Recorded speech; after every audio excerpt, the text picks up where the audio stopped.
Hello and welcome back to Dread Delusion. And I think we're ready. Head back up to the Crucible. There it is. We've upgraded the ship here. Let's see. Where's my Dark Star crew members? Where are they? There they are. Hi. Have anything new to say? She looks agitated, shifting in her armor. You know, I've faced up to impossible odds before, always bested them. So why do I feel so goddamn nervous?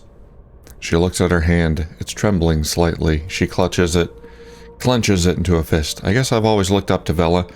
She saved me more times than I can count, so even though I know this is the right thing to do, my stomach's still churning. She looks at you. Listen, Confessor.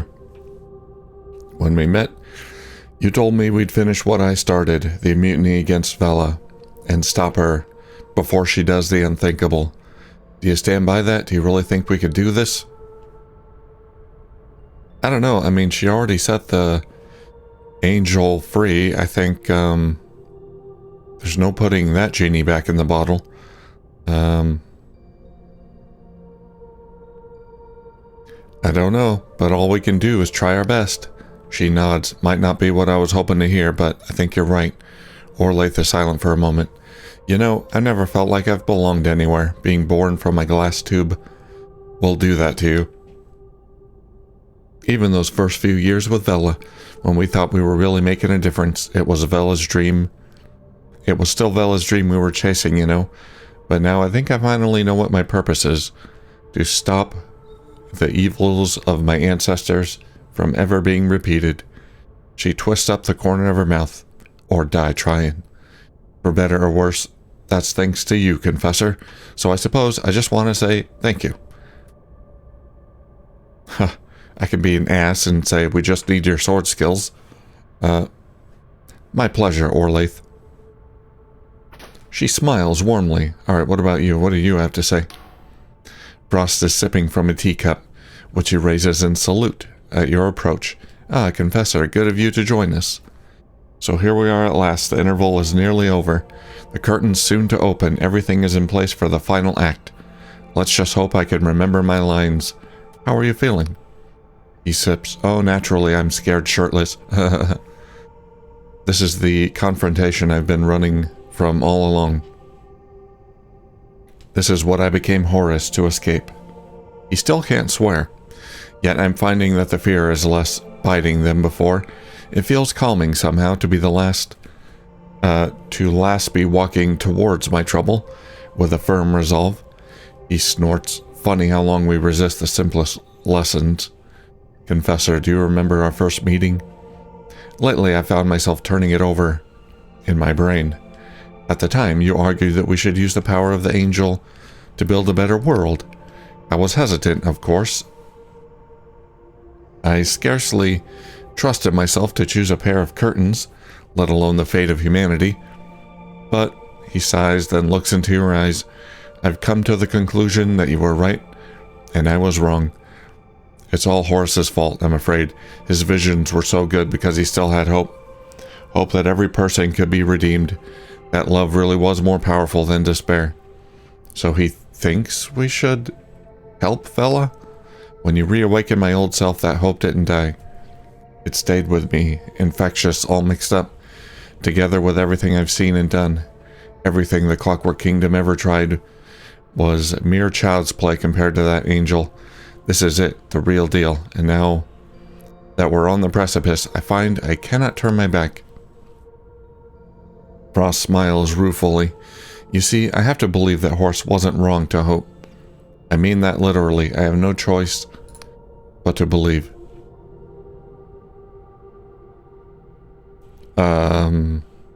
Honestly, I have no idea what I'll do once we reach the angel.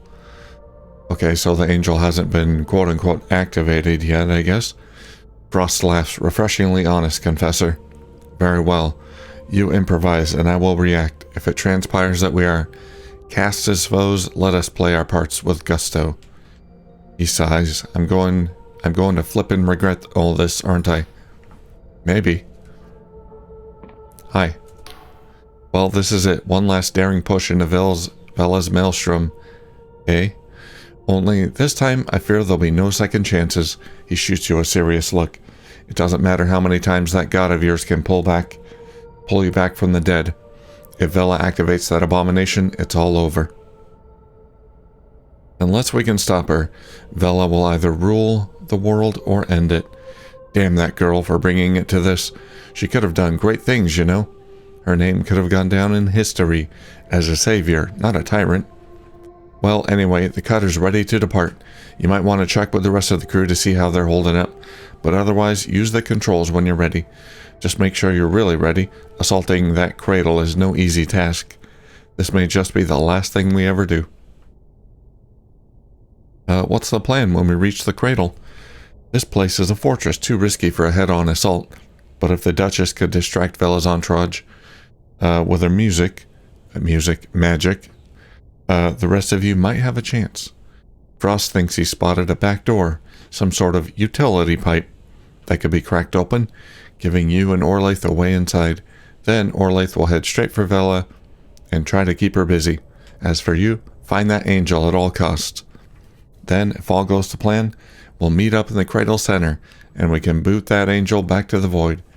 Piece of cake. Ever since we saw it, I've been thinking of that angel. I've long read of such ominous entities, drifting in the void beyond reality, but until now they were entirely theoretical. But seeing such a creature in the flesh, I could feel its incongruity, its vast contradiction, like a thorn in my brain, with something so alien to this world. Maybe Vela really can bend reality to her will. The Duchess plays idly with her void dagger, watching it glide through the air. Oh, Confessor, my apologies. I was lost in thought. It's that angel. I've long read of such entities, drifting in the void beyond reality, but until now they were entirely theoretical. For all the complexities of our cipher art, we have only the smallest understanding of the void. Confessor, you told me that Vela could grant the endless a true death. If her heaven prevails, I've been thinking on this a great deal these past few days. It's ironic that her hunt for immortality could grant my people the dreamless slumber many of them crave. She smiles. Ironic, but not understandable. Or, I think I read that last part wrong. She closes her eyes. So many years of listless agony, so many lifetimes flittered away in a half-life, unable to feel the air in our lungs or the wind in our hair. But do you truly mean to aid Vela? Orlaith and Basalt, it seems, are set on opposing her.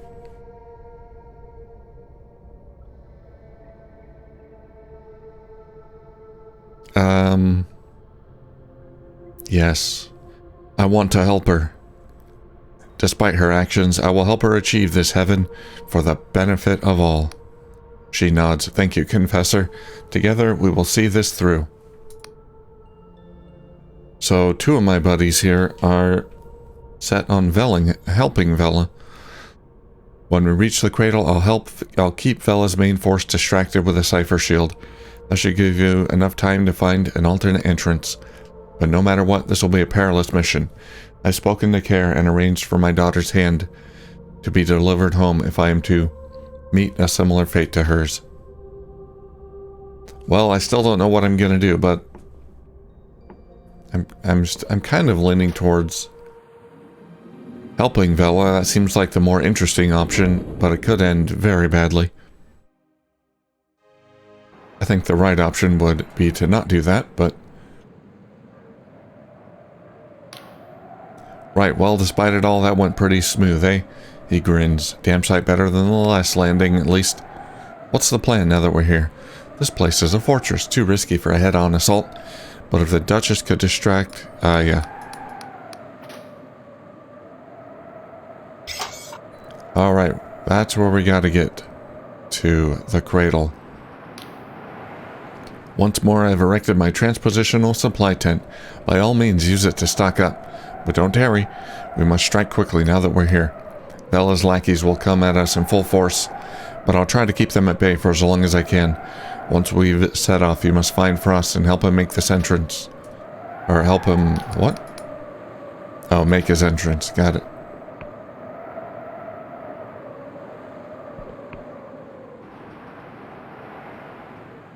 Hi, Frost. Frost is in full flow, seemingly possessed by the ghost of his piratical past. Onward, ladies. No dawdling, no dallying, no fannying about. Last one to reach the aeration pipe owes us all a full Lundaleese breakfast. He glances at you, baring his teeth in a fierce grin. Showtime, Confessor. Break a leg. I wish I could borrow his exoskeleton. It seems pretty badass. Emarian ore. Sweet.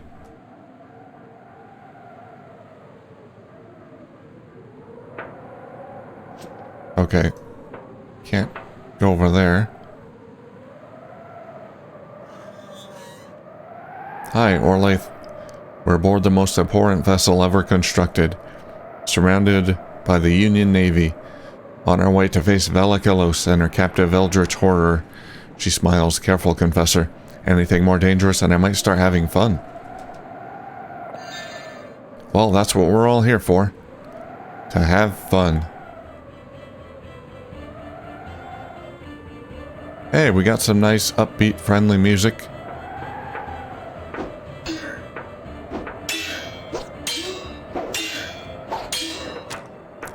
Time to slay some dark stars.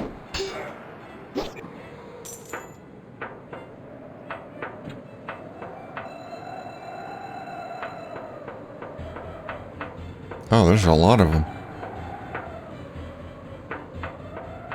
Is that the Duchess? Hi.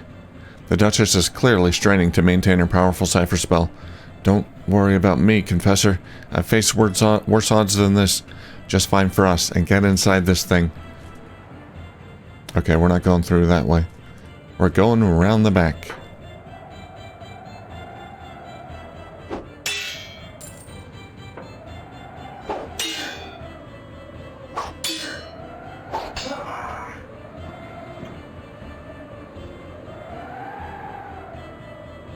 Frost.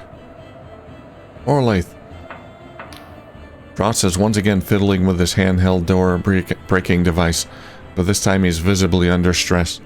Confessor, you've arrived in the nick of time. Confound these obstinate Emberians. I'm attempting to halt this aeration turbine to afford our ingress, but it appears there's a failsafe switch somewhere nearby, most likely on the platform beneath here. There's an elevator down nearby. Find that switch, shut it off, and you'll have your door. Behind you, there's a deafening shriek of offensive magic and a flash of blue light that briefly casts deep shadows across Frost's face. He looks worried. Quickly now, Confessor. Let's not miss our cue. The Duchess just blew up. Hi, Orlaith. How's it going? What's taking Frost so long? We need to get this thing open or it's all over. Oh, that's going slow enough where we could just slip inside while it's running. We don't need to shut it off. Alright, we gotta take this elevator down. Down to... here.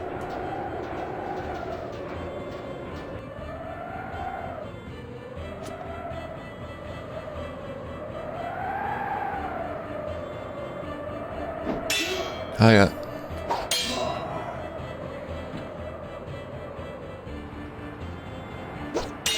These Darkstar mercenaries are a lot tougher, a lot hardier than the ones I encountered at the start of the game.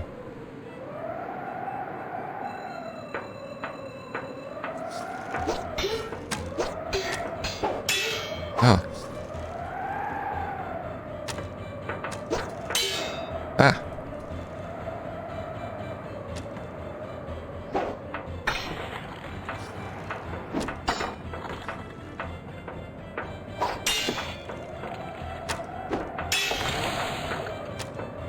Yeah, I like this sword. It looks like a chainsaw sword. Like it has a saw blade on it.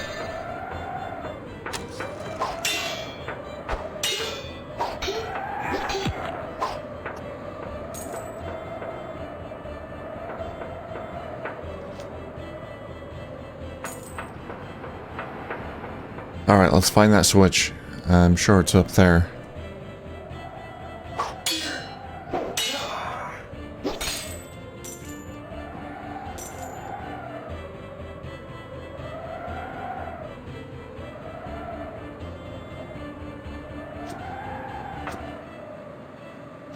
Can I get up there? No, not quite.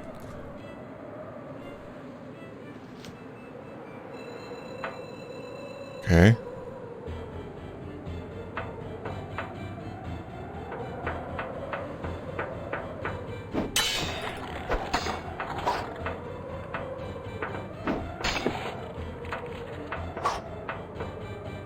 I want to see her sword. Oh yeah, that's definitely a chainsaw. Okay, that elevator goes up there.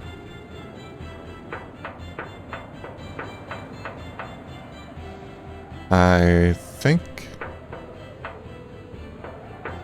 that just takes me back to the start.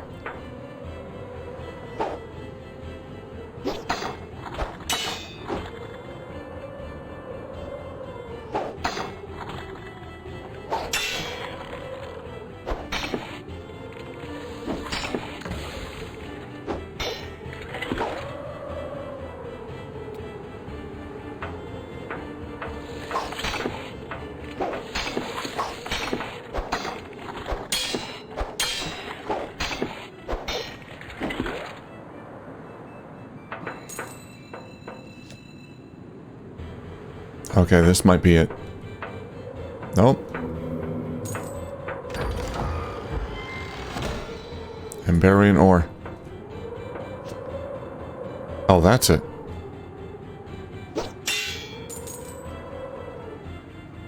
Right? I think that's it.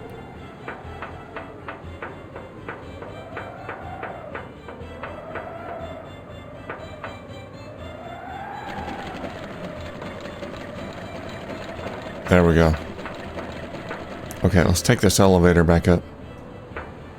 Should take me back up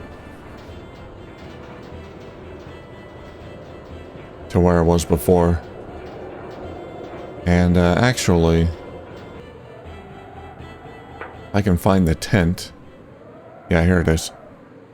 I'm gonna go ahead and just upgrade my sword. Why not? I don't know where to get void ore, but wait a minute. I want to see what's the 24 damage right now. Okay. So we're going to upgrade it to 30 damage.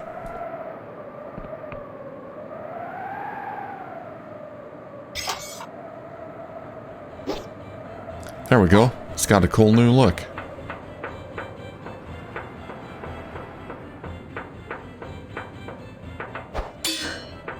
Oh no, the Duchess has fallen.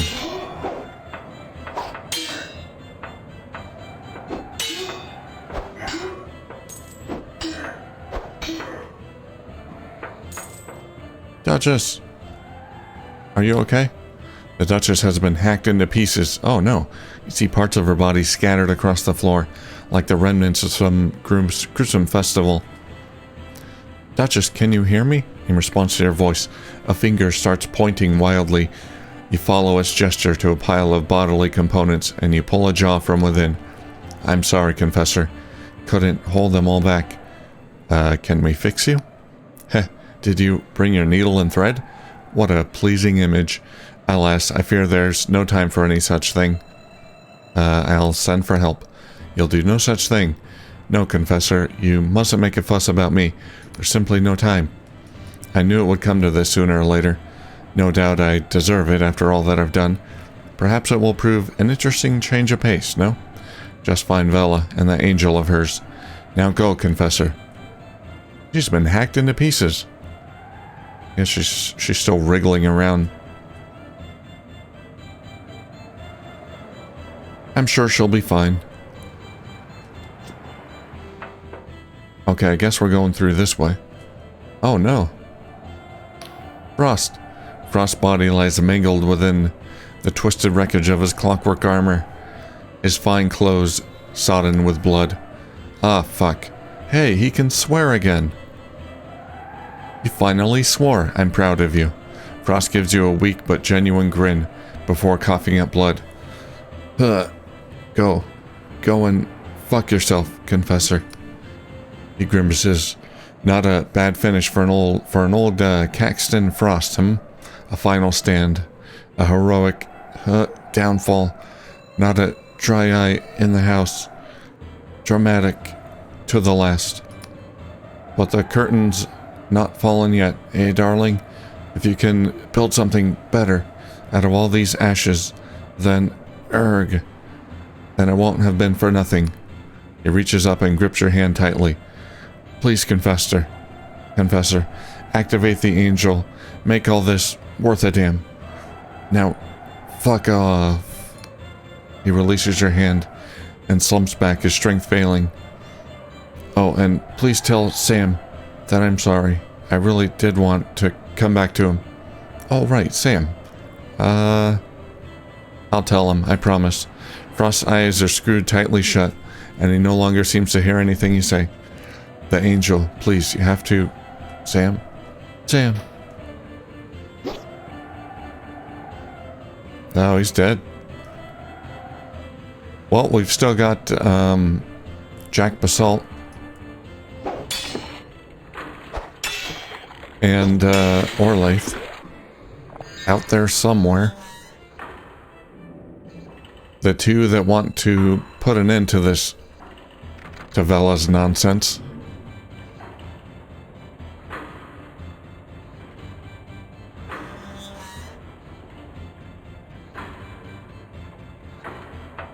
Charge. You just stabbed me?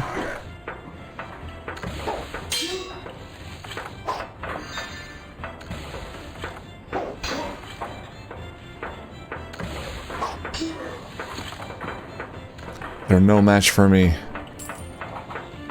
Okay, I think this door leads out the front.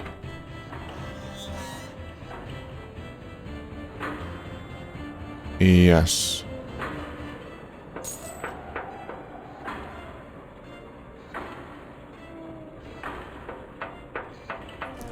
Well, that going through the rear plan was kind of pointless after all.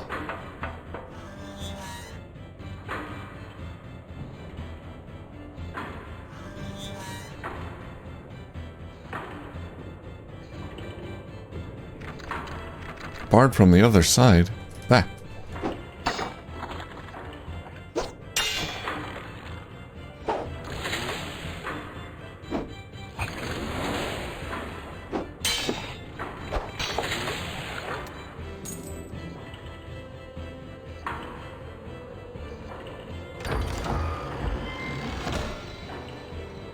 More Emberian ore.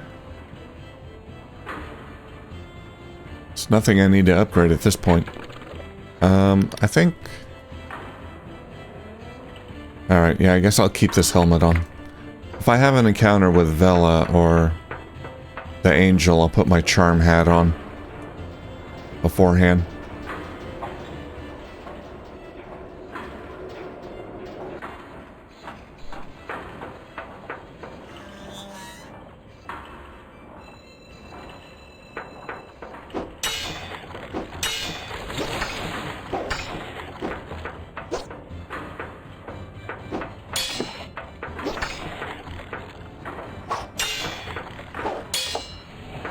There we go. I do have, yeah, delusions I can spend. Alright, we'll put it in wisdom.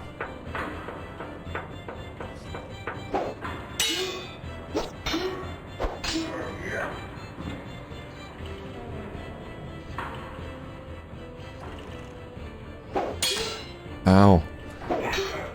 Arrow to the face.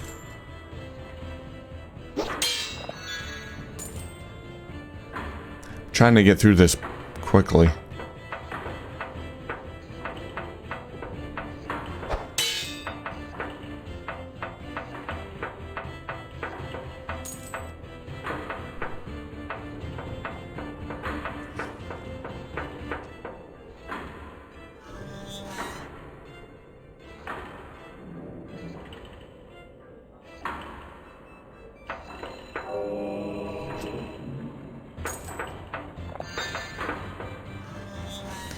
place is a maze. Hey, that looks important. What's up here?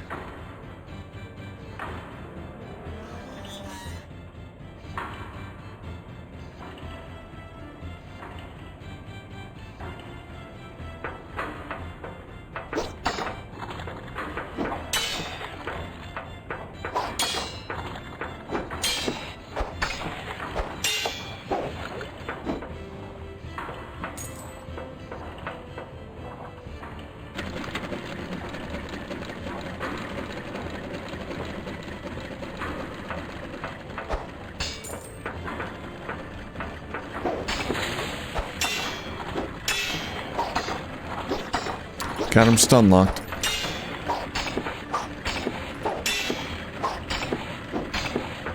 Man, takes a lot of hits.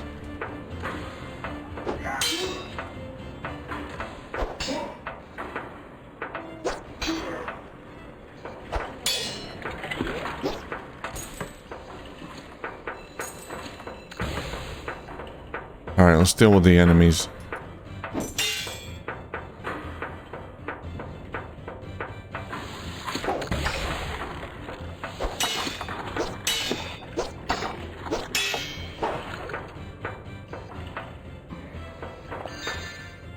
So we haven't met Jack or Lath yet since we entered this place. That leads somewhere. What does this lead?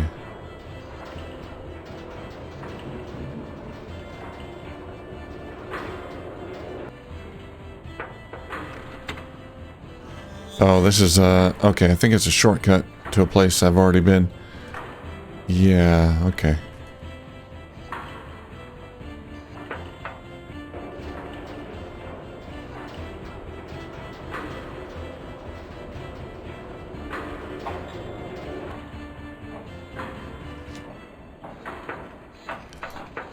Okay, good to have. Another shortcut. Let's try up here. Probably another shortcut.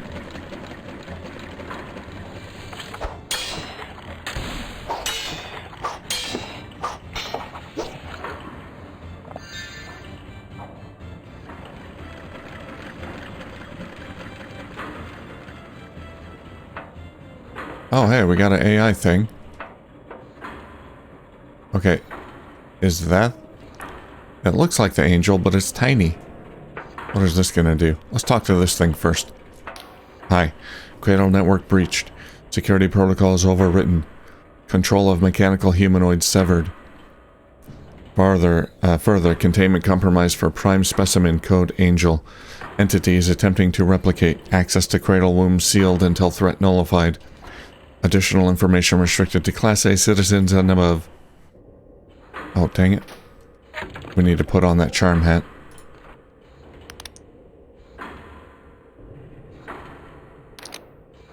There we go. 80 charm. Should be enough, maybe? You need to reset security protocols if you want to regain control of the situation. Fail. Oh, man. Ceasing communication immediately. Okay. All your citizens have been dead for hundreds of years. If you want to stop this angel spawn, I'm your only chance. Success. Analyzing Class A population count, 0. Class B population count, 0. Class C population count, 0. And analyzing threat level critical. Without containment, prime specimen replication will trigger disaster event tier 0. Destruction of reality. Prime specimen angel is attempting to replicate. The resulting subspecimen, code designation angel spawn, is located in the power relay chamber. Subspecimen angel spawn is capable of distorting reality. Designated Class A threat. Use of force not advised. Conclusion: overloading the power relay chamber may result in subspecimen's destruction without unnecessary conflict. Speaker should look for the 4 override terminals. High technical skill required. Ceasing communication. Is that an override terminal? Let's try it.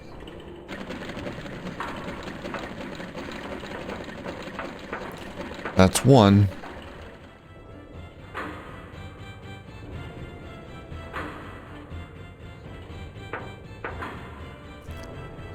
Let's see if we can go down there and talk to it. Talk to the sub-spawn.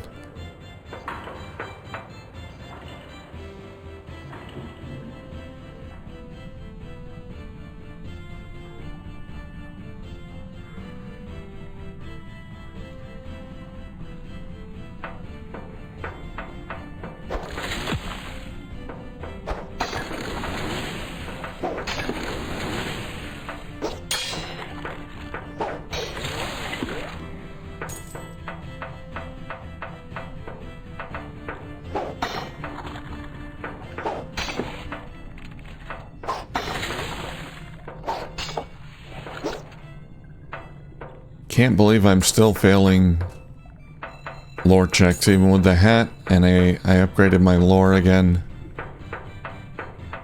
just now with the delusion. These are very high skill checks. Hello. Oh no, I don't want to kill you. Oh right, they said I could disable this thing without conflict by hitting the switches, or I could just come in here and kill it. Or it's shut tight. Well wait, what if I want to free it and help it?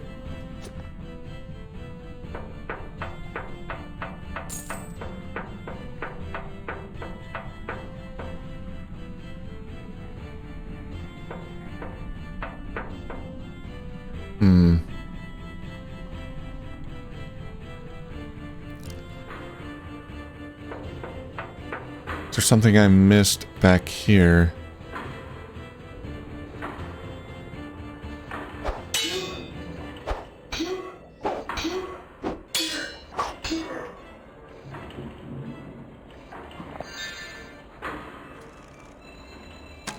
Hey.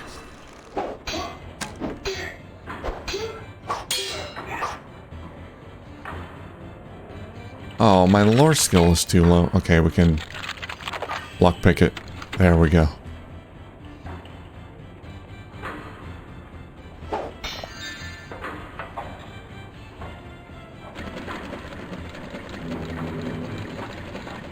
Okay, that's only two.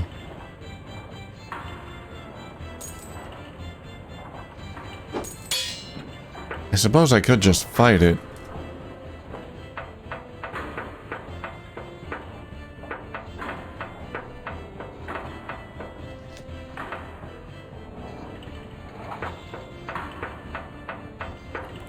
I don't know where the other switches would be, though. There might be something I missed earlier. Alright, I guess we'll hack it to pieces.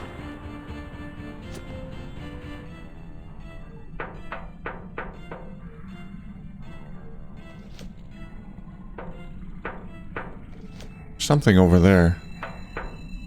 Behind the grating. Alright, you demon spawn. Ow, stop hitting me.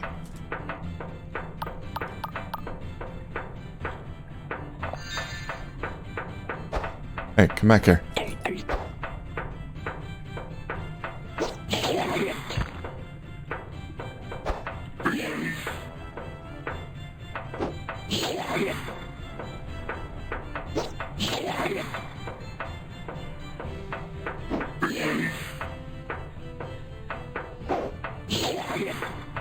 This works.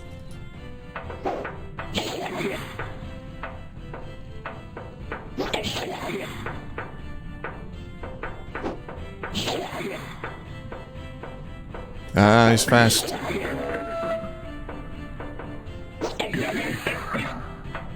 Think I got him. I had to use 2 of my 180 potions. Okay, we killed it. It's not over though, but the room is open now.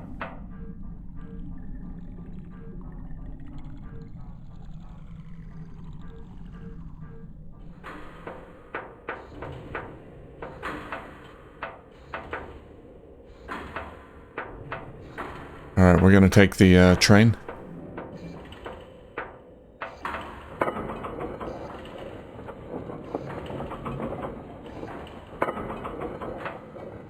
Into the Crucible. Now, the Emberian Orlaith, or Orlaith? Should be with Vela. She said she was gonna distract Vela, so...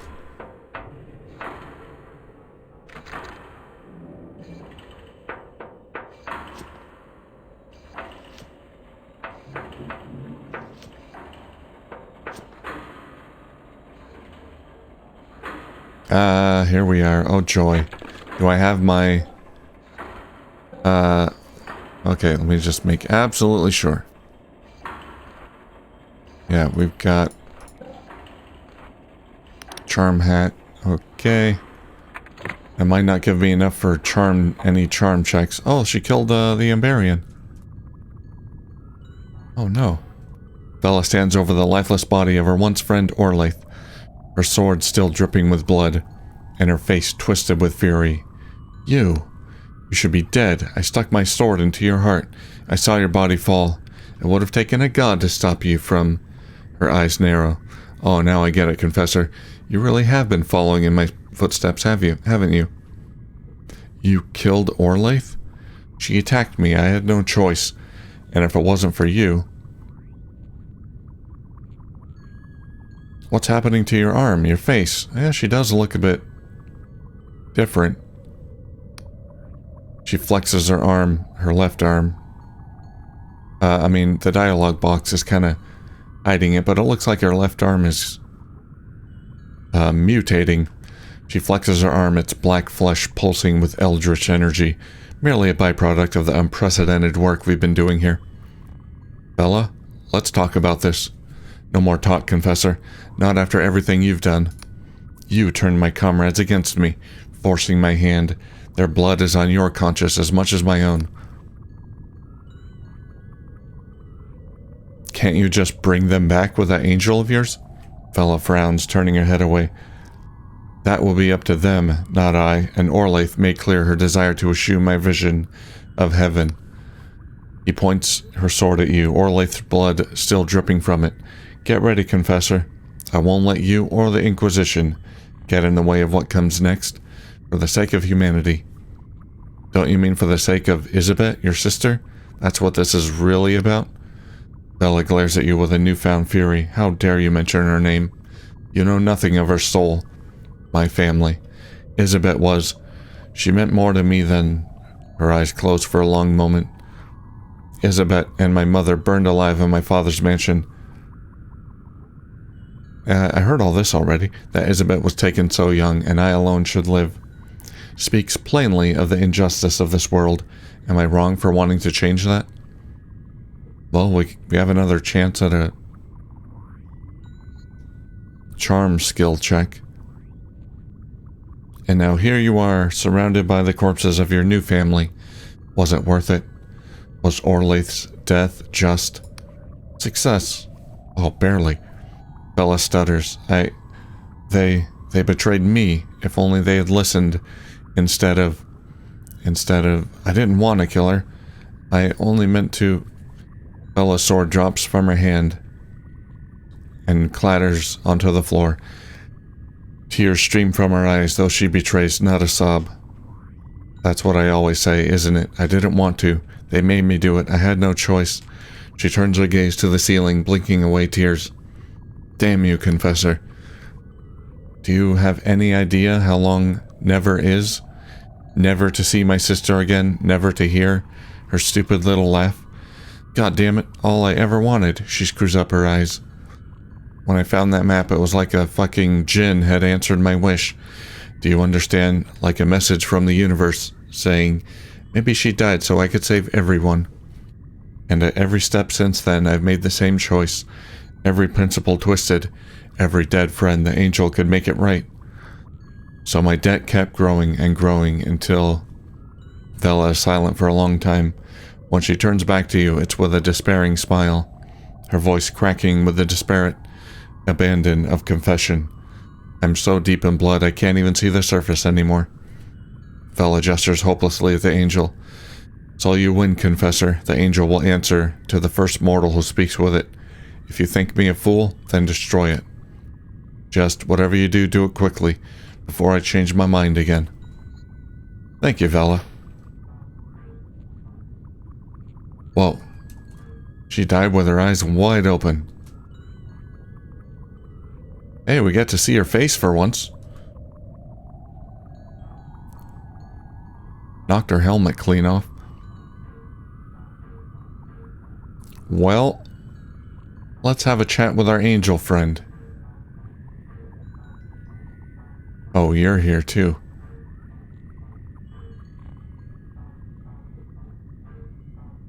Hi. What do we have here? Seems as though some wretched soul, spat from a dank prison cell, has somehow stumbled into the most fateful moment in living memory. She grins. The angel watches you, stranger. To its incomprehensible mind, you are little more than an insect crawling on shit. And yet here, in this plane of existence, it has no power without one such as you.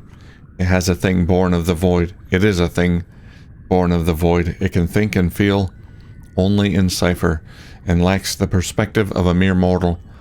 To have agency in this place, it must merge with another. Oh, I can merge with it? This creature defies foresight, stranger. In the threads of prophecy, this moment is an abyss through which I cannot see. For years, I thought it was Vela who would stand at the precipice, but now I see that it is you. I have proven my worth. Your worth, stranger?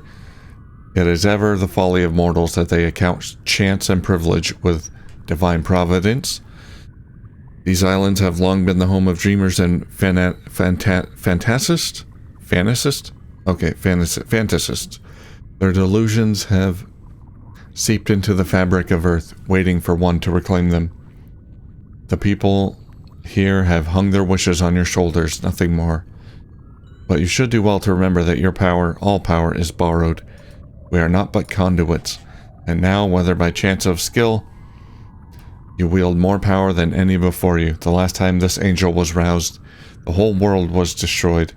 You could banish it, or you could merge with it and succeed where those before you failed. What will you do, I wonder? Could this angel cause another whirlwind? I would like to tell you that the Imbarians, 400 years ago, used the angel with malice and stupidity, so as to doom the world to such a fate. But the truth is, nobody truly knows what happened back then, or what could happen now. Vela was certain that she could merge with the angel without triggering a syntax cascade. I'm not so brazen as to say either way. For someone who has spent her life predicting the future, it is somewhat of a novelty to admit I have no idea. What should I do? She sighs. I have long thought that to change the rules of cipher, to fundamentally alter the rules of alter the very fabric of existence, is a sin more shameful than I could imagine. I believed this in my heart when I tried to stop Vela, but her will proved stronger, and in defying her I lost everything I hold dear. And if I ever truly loved her, I can't also see that she was driven as much by love and beauty as anger and ambition. She smiles at you weakly. The truth is, I'm no longer a person, just an echo of one. I have no right to interfere with the living. Do as you wish, stranger. Well, now or never. Good luck, stranger. She smiles warmly. Or perhaps I should call you friend. I made a new ghostly friend.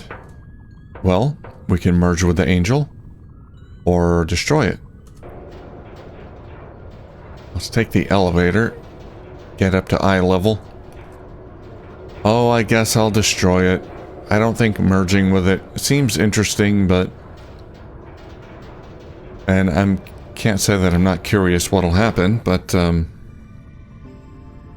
imagine it wouldn't be good. As you approach the angel, a pressure builds inside your skull, until it feels like your head might split it in twain. Your body shivers with a nauseating energy. Somehow you know the angel is inside you. Clench your teeth. A needle of pain gouges through your mind. Memories of your childhood, of people and places you knew, all flash before your eyes. Wrenched forth by the will of this creature, is it trying to understand you? What are you? More pain, but this time the memories are not your own. A sensation of limitless possibility, of incomprehensible freedom, and unending time envelops you. For just a fraction of a moment, you understand what it means to be truly infinite, to stretch beyond the limits of this reality. You realize the angel is trying to share its experience with you, though much is lost in translation. You caused the whirlwind, didn't you? What you know of the whirlwind, scraps of history, hearsay, and a pervasive cultural dread rises to the forefront of your mind. A note of confusion flows through you. The angel doesn't seem to be sure, but you understand that when it was brought here, another tried to merge with it, unsuccessfully. In that moment, a simple cry of pain from either of them could have obliterated this world, just as a human could accidentally trample on a colony of insects. So what happens now? Your body seethes with impotence and impatience. Yes, you understand. The angel can do nothing on its own. Not in this reality, not in this body. It's trapped here. You must merge with another, a sentient being from this material plane. It must merge with another, if it is to have any agency here. It would need only be a moment, and the angel could separate once more, peeling off from its new form and returning to the void. Or it could stay and weave a new reality within this one.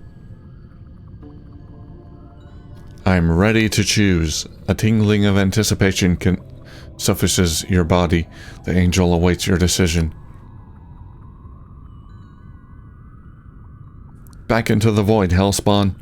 You feel a yearning for something like home, for the expanse of the infinite void, but a wave of anxiety hits you. There will be no going back from this decision. All the pity and despair, the tumult and blood, the cyclical cruelty and the pious theft, all of it will go on, alongside whatever joy the people of the Sky Realms can carve from the crooked bow of a mere existence. Is that your will? Yes, you must return to the void. Your body's engulfed in a warm tingling that soon becomes a tearing, agonizing pain. Your vision distorts, then seems to blend with your other senses, like your very consciousness is dissolving into water. The angel is borrowing your mortal essence so that it may leave this reality. Your last coherent thought is a desperate hope that you made the right choice. In a searing flash of light, the angel is torn from existence. For a moment, you see it tumbling into the fractal madness of the void, just before the rip in reality snaps shut. The cradle lurches around you. Without its power source, it has begun to plummet back to the Underlands. Uh-oh. It is only thanks to I'm not going to survive this. Jack Basalt. Oh, we do. And Jack. From the wreckage. Jack's alive. Ignoring her frantic protests, you shove Vela on the craft as well, and the three of you watch the cradle fall below the clouds. Oh, she survived too. You were silent on the journey back, thinking only of Orla, the Duchess, and Caxton Frost, for whom the cradle will forever be a tomb. With your penitence fulfilled, you are released from the Inquisition. Your subsequent clashes with authority see you falling in with the very mercenaries you once fought, the Dark Stars. It is not long before you gain respect, infamy, and even command, just like Vela before you. Sweet. Some call you a tyrant. I have my own army. Others, a liberator. But one thing is certain, that all over the Sky Realms, your name is known. All will fear me. Jack Basalt retires from mercenary work, and spends the rest of his days drifting from tavern to tavern, drunkenly rambling of his bygone exploits. With He's time, earned it. The names of his former comrades are forgotten, and he is regarded as just another old fool. Frost never marries his lover, Samol. He remains a traitor in the eyes of his homeland. Well, yeah, he's dead. Shredded and scattered to the winds, finds a strange new peace as a fractured witness to the secret life of the Underlands. The Emberian's armor lies, unrusting, at the base of the world, while her flesh returns to the soil. Their sacrifice is recorded on the jet black memorial obelisk that stands in the gardens of the Citadel of Doubt in Riova. Wonder if any of them can survive. Thanks to Probably your not. assistance, the Apostatic Union is able to purge the Wiccan covens from every corner of Hallowshire. Oh, great. The region enjoys a new era of stability and lawfulness, though despite many pleas for aid to the Union mainland, the famine drags on for several years. With you at the helm, the dark stars become a persistent thorn in the Union's side, Good. cultivating a cutthroat criminal network under their noses. Screw them. And in neighbouring Pwill, the next scry shroom harvest is plentiful indeed, though the mood is sombre, for the villagers know the blood price that was paid. Oh, yeah. By calming the One guy intense sacrificed himself. rage, you ensured that the Queen of So we could have a good Silver harvest. reigned over the endless realm for many a century more, while her subjects rest safely in the quiet gloom of their mausoleum. Okay, I think we did good there. And by aiding penitent Thor with her dilemma of sentient flesh, Oh, yeah, that. the Endless are able to remain self-sufficient. Okay. They continue to feast on meat that is, as far as anyone knows, lacking a mind of its own. I hope. Relations with the Apostatic Union continue to improve, and in time, the two neighbours are known as firm and fast allies, united in their godlessness. With your help, the Clockwork King dies without an heir, and its courtiers are violently deposed. Though many citizens perish in that first brutal winter, this time a natural spring follows in its wake. Okay, that's good. Along with a blossoming sense of mutual solidarity. It's pretty much what I expected to happen. The Saboteur's leadership ensures An initial people bout of meet the chaos. crisis together, and soon the old songs, all the old songs, return to the tea rooms and temples. It also creates a safe haven for crooks and black marketeers, who swiftly become indispensable to society. In All right. response, the Union moves troops in from Hallowshire and occupies the island. Oh, that's not good. Announcing its intention to restore law and order. Oh, we don't want your law and A order long here. resistance struggle concludes with the declaration of New Cardova as a freebooting, fractious nomad republic. With All right, Vela well, defeated, I think they're better the off chains that than they bound were your with the mysterious Clockwork King benefactor anyway. shatter, freeing the entity at last. You never cross paths with it again. After the Cradle incident, the High Confessor's ingenuity is finally recognized. In time, she rises to the very top of the Inquisition, serving as Grand Inquisitor. And Really? as for Vela, you shared few words during your escape. The next day, she was gone, and none have seen or heard from her since. She's on her own brand new quest. Quest finished. Cradle Assault. Well, that's it. That's Dread Delusion. A bit of a long episode, but I wanted to get it finished in this episode. So yeah, it's going on about an hour long. Very cool game. I like the artistic style. The what was it? Just about 4 regions. 4 different regions. They're very distinct and have their own stories and things going on. Their own issues and politics or whatever. So that was cool, visiting each region and recruiting the 4 members that we needed to find Vela. Cool story, very interesting world and lore. I liked it a lot. There's a lot more. There's a lot of to go through as far as the books. Yeah, there's a lot of books to read that give more background on some of the lore and things, which I didn't go through in this playthrough because that's a lot of reading. But they give a lot of cool background on the God War and stuff like that. But it's a very cool world they built. Very interesting. and real glad I played this one. So I hope you all enjoyed the playthrough. I sure did. Thanks for watching, and I'll see you again soon.